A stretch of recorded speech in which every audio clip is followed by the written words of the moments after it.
ఇప్పుడే నేను స్త్రీ శక్తి ఇచ్చాను.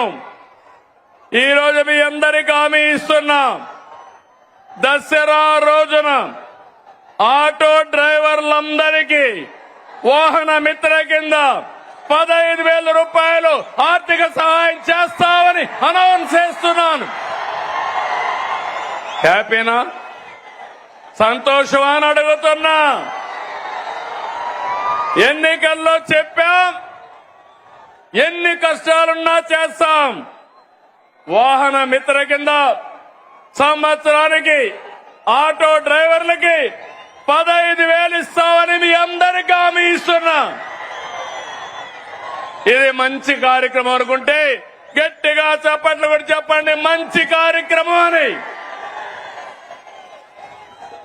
ఇది ప్రభుత్వానికి పేదవాళ్లపై నుండే ప్రేమని మరొక్కసారి మీ అందరికీ తెలియజేస్తున్నా.